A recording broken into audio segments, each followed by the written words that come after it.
Hello అండి, అదిరిపోయే కొబ్బరి అన్నంతో రెడీ అయ్యొచ్చేసిన నేను. దానికి ముందు ఫస్ట్ ఏం చేయాలంటే అన్నం ఉడకబెట్టుకుని ఇట్లా పొడి పొడిగా మనం పులిహోర కలుపుకునే ముందు ఎట్లా అయితే ఆరబెట్టుకుంటామో అట్లా ఆరబెట్టుకొని రెడీగా ఉండండి. కొబ్బరి అన్నం అద్భుతంగా కుదురుద్ది. కావాల్సిన ఇంగ్రీడియంట్స్ ఏంటో ఒకసారి చూద్దాం. వైట్ రైస్, పచ్చి కొబ్బరి, కరివేపాకు, కొత్తిమీర, లవంగ, చెక్క, యాలుక, అల్లం, వెల్లుల్లి, ఉప్పు, షుగర్, పచ్చిమిర్చి, మిరియాలు, జీడిపప్పు, ఆవాలు, జీలకర్ర, మినప్పప్పు, శనగపప్పు, ఎండుమిర్చి, నూనె, నెయ్యి. కడాయి తీసుకున్నాను, కొంచెం ఆయిల్ వేసాను, 4-5 టీ స్పూన్స్ ఆఫ్ ఆయిల్. ఒక 1 టీ స్పూన్ పేరి నెయ్యి వేసుకున్నాను. అది కొంచెం కరిగి వేడెక్కిన తర్వాత ముందు ఒక 1/2 టీ స్పూన్ ఆవాలు, ఒక 1 టీ స్పూన్ జీలకర్ర వేసాను. ఈ పొడి ఉంది చూసారా, ఇది చెక్క, లవంగ, యాలుక కలిపితే వచ్చిన, జస్ట్ ఇట్లా రోట్లో దంచితే వచ్చిన పొడి. దీంట్లో 2 లవంగాలు, చిన్న యాలుక పైన పొట్టు తీసేసి, అండ్ చెక్క చిన్న ముక్క, అంతేనండి.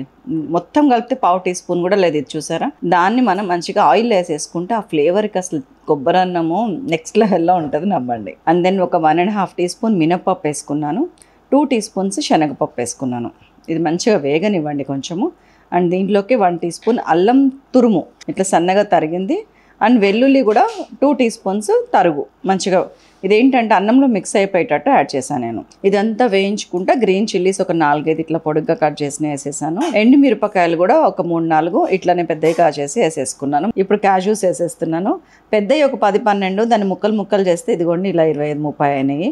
అవి వేసేసాను. మిరియాలు కూడా అంతే, దంచుకొని ఒక 1/2 టీ స్పూన్ మిరియాలు, కచ్చపచ్చగా పొడి లాంటిది. కరివేపాకు తెలిసిందే. ఇవన్నీ వేసి కొంచెం వేగనివ్వండి. ఇంకా పోపు వేగింది అని మీరు కన్ఫర్మేషన్కి వచ్చిన తర్వాత ఇప్పుడు ఆల్రెడీ తురిమి పెట్టుకున్న పచ్చి కొబ్బరి ఏదైతే ఉందో, అది చిన్న కొబ్బరికాయ అయితే కనుక ఒకటి పట్టేస్తుందండి. మరీ పెద్దదైతే మాత్రం చూసుకోండి, ఒక కప్పు నిండా తురుము వచ్చేటట్టు చూసుకోండి. 1/4 కిలో రైస్ వాడుతున్నాం మనము, దానికి సరిపోను తురుము ఉండాలన్నమాట. ఎక్కువైనా బాగోదు, తక్కువైనా బాగోదు. ఇది కూడా వేసేసాను. ఇట్లా మొత్తం కలిపి మంచిగా పైకి కిందికి మొత్తం తిప్పండి.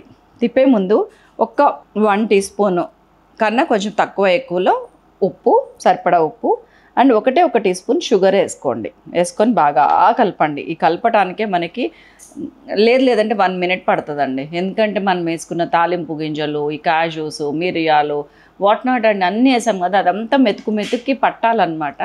అండ్ ఆల్రెడీ ఈ రైస్ ఏదైతే ఉందో అది చల్లారిన రైస్ తీసుకున్నాం మనం. పొడిగా ఉండాలంటే చల్లారిన రైస్ మాత్రమే వాడాలి. సో ఆ చల్లారిన రైస్ కొంచెం వేడెక్కి ఈ చుట్టూ ఉన్న వాటిని అన్నింటినీ పీల్చుకొని అంటి పెట్టుకునేంత వరకు తిప్పండి. మెల్లగా మెతుకు చిదరకుండా తిప్పండి. అయిపోయిందండి. ఇంకా లాస్ట్కి కొత్తిమీర చల్లుకొని దించేస్తే దట్స్ ఆల్ మన కొబ్బరి అన్నం. నెక్స్ట్ లెవెల్ ఉంటుంది. చేసేయండి. నాకు కామెంట్ కూడా చేయటం మర్చిపోకండి.